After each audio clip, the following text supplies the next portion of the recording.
Investigators are looking into a crash that killed a motorcyclist early this morning along the North Freeway and FM 1960. Police say this happened during a high-speed chase in a stolen car. And Houston police shared an update on that deadly crash just a few hours ago, so we're going to take a moment to listen in on that.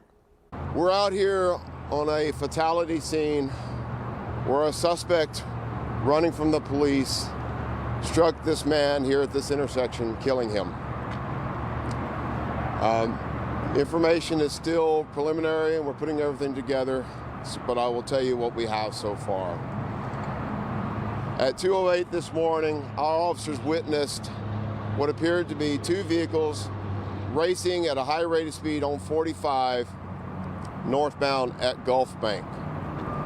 The officer got up, put it out on the radio, got up on the freeway, called for air support and help. A supervisor got on there to bring in before we tried to initiate the stop.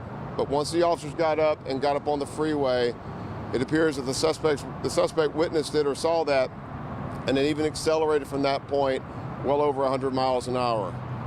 The officer initiated his traffic emergency equipment to get the vehicle to stop because of the danger on the road and try to get this thing stopped. The suspect continued northbound, fleeing at a higher rate of speed. Approximately 6 minutes later, because the suspect did not stop and obey the commands, the suspect exited here for the exit for 1960 northbound on the Cerberus Road, still at that high rate of speed. Reportedly, there was a red light. The suspect did not even slow down for it, blowing through the red light. Sadly, our complainant here on the ground, a young male on a motorcycle, was going eastbound on 1960 at the same time, and the suspect struck him right here in a horrendous crash. The suspect didn't even stop, he kept on going. Our primary officer stopped immediately and jumped out and immediately trying to render aid, doing CPR on our complainant here on the scene. Our suspect continued up about a half mile. A unit behind our primary unit continued following him. It appears that from the crash, the vehicle was disabled and could not go any further. The suspect jumped out on foot and ran into a dealership that's just right up the road. Our officers pursued, capturing him, taking him into custody. Sadly, our officers here were trying to do the CPR, but our suspect died on the scene, and our condolences are to his family, who are going to get very tragic news this morning, and we're very sorry about that. Our suspect is at the hospital. Our complainant appears to be a teenager. He is a 19-year-old young man, so sad. Our suspect also appears to be a teenager, a young male. He had minor injuries and right now is in custody, but is being treated at the hospital. We are in the county, and the county is going to conduct this primary investigation because they will have lead. The vehicle the suspect was in, we have confirmed, was stolen either yesterday evening or overnight. So it was a stolen vehicle the suspect was in. Also on the scene is the Harris County District Attorney's Office, and they'll do also a parallel investigation in this matter. The Houston Police Department will conduct an administrative investigation per our policy.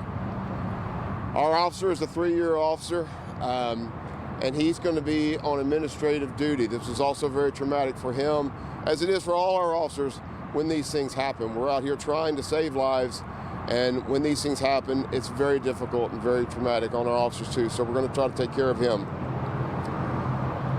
I will say again that we have our suspect, we have a complainant who won't go home to his family because a suspect in a stolen vehicle refused to stop and ran again from the police and ended up killing him in the intersection.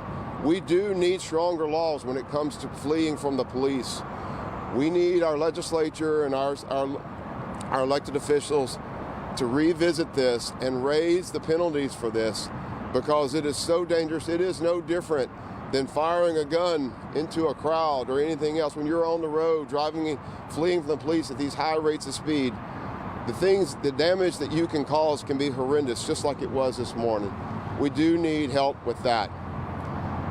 And with that, I'm going to stop here and take questions. Back in September, Chief Booner said that there was a change in policy after another fatal crash. Tell us why this did not apply. So this was a street racing event, which is very dangerous. We see them all. That's what the officers first observed, was the racing on the road and the high rates of speed. And we know that the roadways can be so dangerous when people are engaged in that behavior. So the officers were trying to get resources out, trying to get it stopped the right way, but the suspects just refused and took off. The suspect just didn't care. Because it was so dangerous. Yes. You can imagine when you're driving more than 100 miles an hour on the freeways. Sadly, we've probably all witnessed that at some point when we're driving on the road, just how dangerous some people can be and how this straight racing can end in death. It's happened before. I mean, we know that they could have such serious or even fatal consequences. And so we do need to engage in that, and that is we still do pursue and try to get those persons stopped. It's not like a person who had a broken tail light and took off or something like that, or ran a stop sign. This is already behavior that's incredibly dangerous to the public.